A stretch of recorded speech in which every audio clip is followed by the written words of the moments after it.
This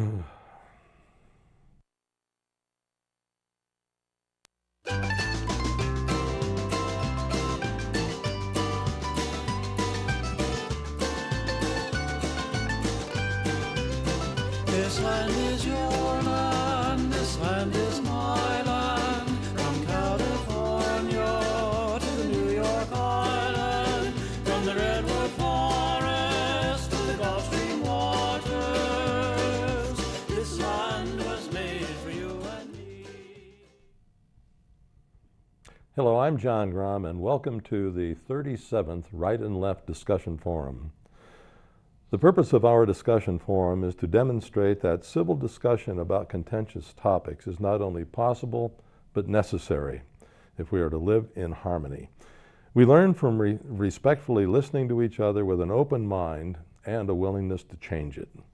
Today, our panel is going to discuss profiling. Our panel, beginning on my left, is Patty Haskins, retired high school math teacher and current member of the Wadsworth City Council. On her left is Jerry Ritzman, community pharmacist and chairman of the board of Ritzman Natural Health Pharmacies. On his left is Dr. Ronald Chamberlin, retired senior research chemist, musician, wood craftsman, and all-around Renaissance man. On his left is Bryan Laubaugh, president of R&B Financial Services and first gentleman of Wadsworth. Patty, when most of us think about profiling, we think about inner city police stopping young African Americans for no other reason than they fit the profile of many criminals. But don't we all profile a wide range of people in a wide range of circumstances in our daily lives? You know, when that question was posed to me, the thing I thought of is if, and I have done this, you're walking to your car late at night, it's dark outside, you're by yourself, and you see two males walking down the same side of the street as you are. I have crossed the street to avoid them. In other words, I have profiled them because of their gender and because of fear. I think we all do this to some degree, that we make assumptions about certain people based upon race, color, ethnicity. There is a difference, however, between walking across the street, I think, to avoid someone than discriminatory profiling, which is what you refer to when you talk about police stopping someone simply because of their color or of their ethnicity. Now, you know, profiling can be used for, you know, good purposes. The police use profiling not just to stop people, but also to help them solve crimes. And when they do a type of criminal profiling, what they're doing is looking at a certain set of characteristics that a person might hold who has committed a crime or that are associated with the crime, and that assists them in solving various crimes. We see this type of thing done all the time on television. I think there was a television show called The Profiler, if I'm not mistaken, just based upon that. The problems that we run into, however, is when we simply, and it's unfortunately has been, the police are the ones that have used this indiscriminately too many times, is that you simply stop someone in a car because they happen to be the wrong color or the wrong ethnicity. When a security agent at a department store assumes that a certain person, because of the way they look, is automatically going to shoplift because of various things. And, you know, in this country, I think that we, you know, I keep hearing from both sides how, you know, we don't want our liberties, our freedoms to be eroded. I think we do have the freedom to walk down the street without being indiscriminately stopped. I read where one of our U.S. representatives, I'm not sure if he still is, he's a Democrat from Oregon, who was Asian. And every time he tried to enter the Department of Energy, they stopped and frisked him. And it was like they didn't even recognize him again when he came back. But it was simply because of his ethnicity. And that is definitely a problem. Was that during World War II or recently? Oh, that was recently. I also read where, and there was a study from, and it was done between the University of California and the University of Chicago. And they found, in examining a lot of data from police departments, that police were much more likely to fire their weapons if the person that they were aiming them at was of color. They found that when a person or the person they were chasing was unarmed, there were more shootings of those people of color or different ethnicities. They found that when they were chasing people who were armed, they were more likely to shoot if that person were of color or of a different ethnicity. We have found in many studies that juries tend to convict more quickly people of different color and different ethnicities. And that's a tough one because it is a perception that is in the minds of people. And how do you change that perception? Jerry, how do you change it? Well, I don't know if you change it, but there's really a fine line between taking an action on what you have assumed to be the profile of an individual and their actions, and what your experience in those same situations have been. Maybe a lot of the law enforcement, it's possible that a lot of the law enforcement individuals have had experiences that parallel the one that they're in, or the security guard in the store has had experiences with a certain type of individual who they see come in and goes through a certain set of actions or behaves in a particular way. And so, is that profiling, or is that acting on their experience? And and we look up in Geauga County within the last month, and the police, and I think it was Russell Township, there was a van that was stopped in a pretty upscale, semi-rural neighborhood. A van that was stopped and seemed to be disabled, and the police stopped and asked the passengers or the driver if they needed help. They acted nervously. They said, no, we're okay.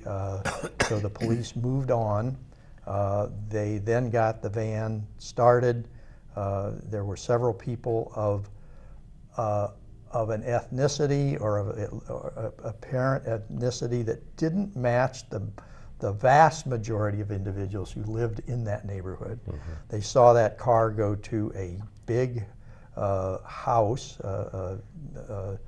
and so subsequent investigations, they had the biggest drug bust that had ever been recorded in the county and one of the biggest in the states.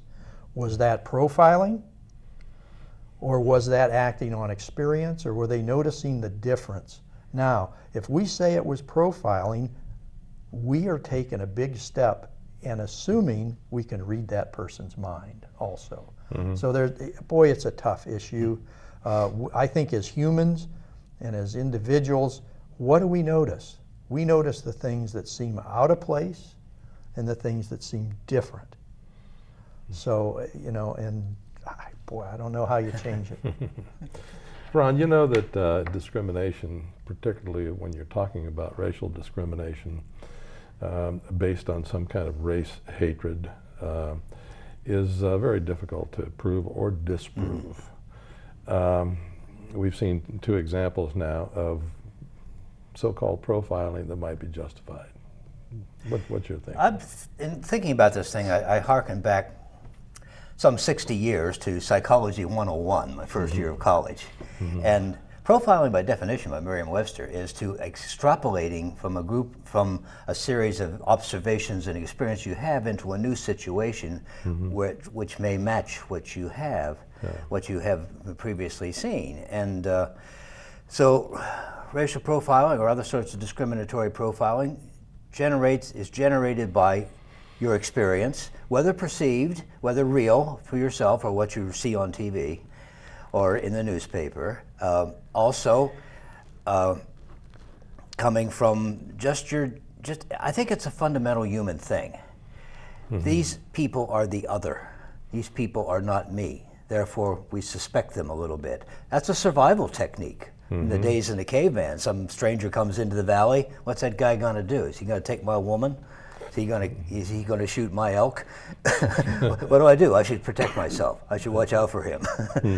Two experiences. I think we all profile, and we all are profiled. Experience just the last couple of days with my wife, and she says, "Go ahead and use me."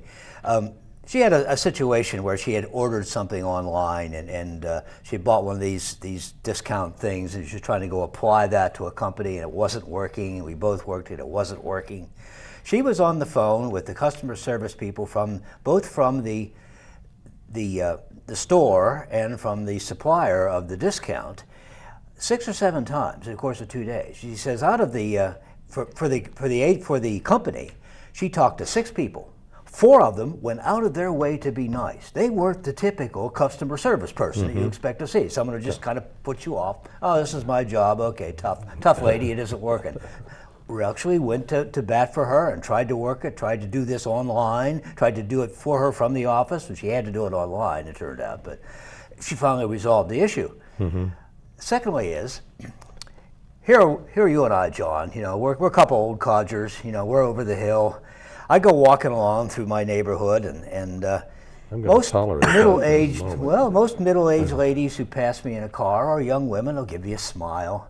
Well, I like to think it's my manly physique and my handsome face and the fact that I'm a real sex symbol, but I'm just a nice old man just doddering my way around, and they'll give me a nice little condescending smile. So I'm being profiled. I don't think that's bad. I think it's natural. but and I did do some reading on what the police are allowed to do in these cases, why they have to have probable cause. Policeman stops the car. It has to be legally something that he sees wrong. Person may run around. You read so much of this, a car is stopped on High Street in the middle of the night because he has a bad turn signal, and the car is full of drugs. Well, first of all, the criminal is pretty stupid. Most criminals are. Yeah, well, apparently so. But the policeman has probable cause to stop it. Now, if he sees something in the car, he can just begin searching, or he can ask. And people don't realize they have the right to refuse to let their car be searched. But some people are afraid, and they'll let it happen. If a drug-sniffing dog is around and a dog indicates that he smells drugs, the policeman can do a search and seizure. So it's a fine line for the police whether they're violating the person's Fourth Amendment rights or not. So it's a tough situation. We all do it. We're all subject to it. It can be legal. It can be illegal. Very tricky, as Jerry says. Brian, I got a complicated question for you. All right. Fire away. In last year in New York City, there were 50,000 marijuana arrests. And marijuana has been decriminalized since 1977, but there were still 50,000 arrests. Between 1996 and 2010, there were 536,322 people stopped in New York for looking suspicious. Does that tell you that maybe profiling has gone a little too far? Well, in the case of New York City, they had a real problem. And the problem was tourists were no longer coming to Times Square and coming to the city because they didn't feel safe. And under, I believe, Mayor Giuliani, he doubled the police presence in Times Square. I've got a daughter that lives just outside of New York on the New Jersey side, and you go to Times Square and you feel very safe. The current mayor now has found this particular issue because of what they perceive as being profiling in a discriminatory manner. He's beginning to pull back the police presence there, and more of the problems that come up in large urban areas start to crop up. There needs to be some effort made to make sure that when profiling is used, it's used in the right way. As we've mentioned here, we all profile. We all make judgments. That old, I think it was Sesame Street, that old little vignette that they would do with one of these things just doesn't belong here. If you remember that, our kids used to watch that, and that's basically what profiling does. And if it leads to the arrest of a large narcotic bust, or it leads to the arrest of a felon that's been out there, I think we would all agree that that's good profiling. But when someone like Ron gets pulled over because he just grew a beard, and he looks a little, like he doesn't in Canada one time. it doesn't belong there, then you really have to look at that. One of the things that I think people we sort of look at profiling, but we're past the point of no return with profiling because companies do it. There's a very popular insurance company that has gone to great lengths to profile people to determine their rate structure. You could call that discriminatory. They advertise little gadgets that they want to plug into your car to determine what type of a driver you are. And I brought my little smartphone here. It is an amazing collector of information. It has a little GPS in it. It can tell you where you're at if you agree. They'll say, you'll do a particular application and it'll say, iPhone would like to use your current location. Right. Well, it's using all that information and somewhere that's being stored. Google is a vast collector of information, and companies are beginning to pay large sums of money to use that information to determine the profile of their customer. So there has to be some, I guess the civil libertarian in me says there has to be some law that protects people from just a rampant use of profiling. There's been various movies out there about. Recall recently, it's just been determined by judges that you need a warrant to look at the data in the cell phone. Right. Yeah. Yeah. And those are the types of protections I think law enforcement uses it. I believe that law enforcement is probably a little behind the curve of a Google or a Facebook. Some of the things we've just heard about Facebook. Doing experiments on their users, emotional experiments. And so, those little apps that seem sort of innocuous and safe that everybody plays or kids play, they're collecting information on the user. Yeah. I think that the profiling that we hear most about is what Patty was talking about, in that people being stopped just because they're African American. And that or Latino these days. Or Latino, or Native American. It's well, we talked about it before in here, but the war on drugs, which has been going on since 1972 or 73, around in there, and that there are two features of the war on drugs that sort of encourage profiling. One is the federal anti-drug grant program. The other is the asset forfeiture policies that are part of the war on drugs. And this provides cities with a financial incentive to have a strong arrest record. They're actually competing with other cities to get this federal money. And that the incentive is to make a lot of arrests. And if you're trying to run up a big arrest record, you're going to go into an area where there is a known high level of drug crimes. You're profiling that neighborhood, John. You're profiling the neighborhood, and you're profiling urban areas, and you're going to stop people who are heavily minority based and search them. You find a joint in the kid's pocket, and you've got yourself an arrest. And you just might have been able to put over the edge and get a new tank for your SWAT team. I think you bring up a good point, and this is where policy needs to come into play. If we're saying that marijuana is no longer illegal to own and use, then we need to look at those rules and laws that were put into place. The 3 strikes you're out. People argue about that all day long. We really need to look at that and say, okay, where's the bar at? Is it in an ounce, a half an ounce, a bag full of it? Some would argue, and I think I would take this argument, that marijuana is a gateway drug. Gateway drug to harder drugs that are out there. Medina County has a heroin problem. We just had in our Rotary Club Judge Dunn come, and he tells us that a lot of the cases that he sees are heroin based. And so, those are things we really don't, bat an eye at. But if there's a car driving in your neighborhood at 2 in the morning, I think I would like the police to have the ability to maybe pull him over and say, do you need some help? Or I noticed that you're, for whatever reason, a safety check, and determine why that person is in your neighborhood at 3 o'clock in the morning driving around real slow.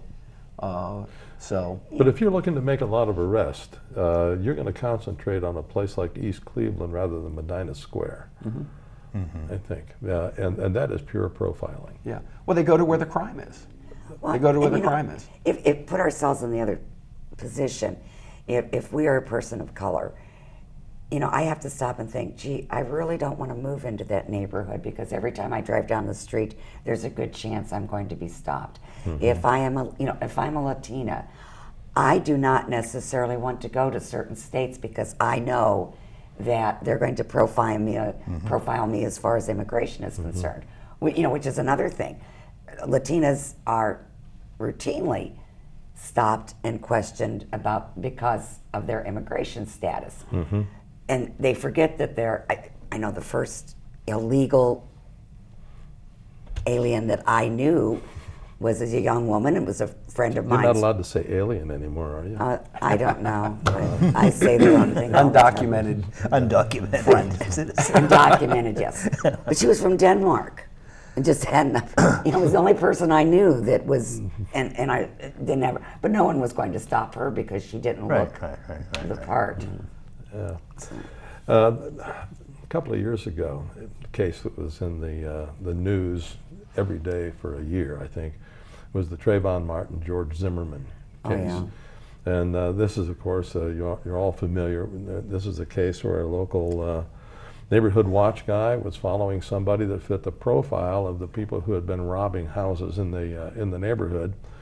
And at some point, the suspect turned around and grabbed the neighborhood watch guy and slammed his head against cement, and he took out a gun and shot him. The police looked at what was the facts of the case and said this was not a stand your ground. They never used the stand your ground law. But it was strictly self-defense. The guy was in danger of being killed. And but nothing happened until the family accepted the volunteer help of a PR person to try to drum up enough public sentiment to have George Zimmerman arrested. So he was arrested and there was a trial.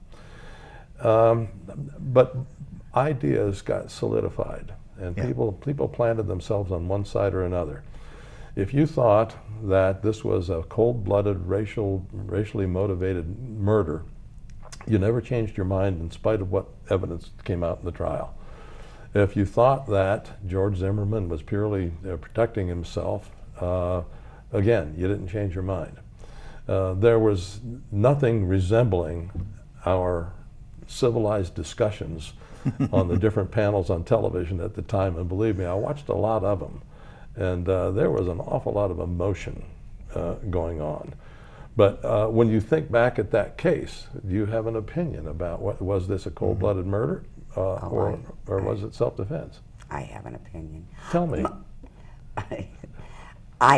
George Zimmerman was a watch person. He saw this young man who was of color, and of course, George Zimmerman was Latino, wasn't he? Yes. Yes. So what we're talking about, has a hoodie on.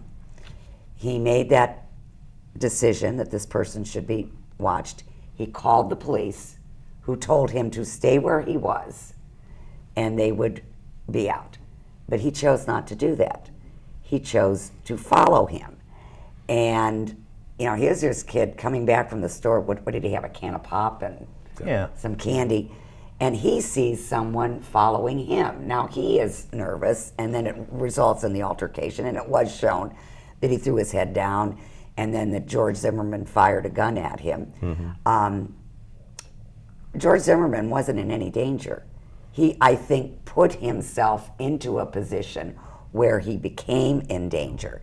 And the fact that he had a gun on him made him a lethal danger to someone else. Which brings us into the whole gun control argument as well. Exactly. Which came out of that too, so. Yes, so I mean, the fact that it took so long, or that someone could do that, that you could be shot, end up being shot, simply because you were walking home in the wrong neighborhood at the wrong time, is a problem. Was that why he was shot, or was he shot because he was banging somebody's head against concrete? Well, he only did that after Zimmerman approached him, and then he became worried. You know, that's... Okay, that's not the way it went. Well, I think that was the way. Yeah, he did hit his head on the ground. Mm-hmm. But that was after Zimmerman approached him. Okay, now what do you think the result should have, had you been on that jury, what would you have done? I wouldn't have convicted him of murder. Yeah. Manslaughter. I mean, You that's a convicted fine him line. of something, huh? Yeah, I think he was wrong. I think he was wrong to not stay where he was. I think he was wrong to follow him. I don't think it was necessary force. I mean, he saw that guy. If he was afraid of him, all he had to do was turn around and walk away, but he didn't do that. Okay, you think that then Zimmerman was profiling? Oh, Zimmerman definitely was profiling. And what about the people that right away, immediately jumped to the conclusion that this was a cold-blooded killing? Were they profiling George Absolutely. Zimmerman? Sure. Absolutely. Sure. Because, you know, and it's done on both sides. I mean, you know, like you, John, I have read a lot about that, but I have great concerns in that case. But if you know what you're doing will draw suspicion.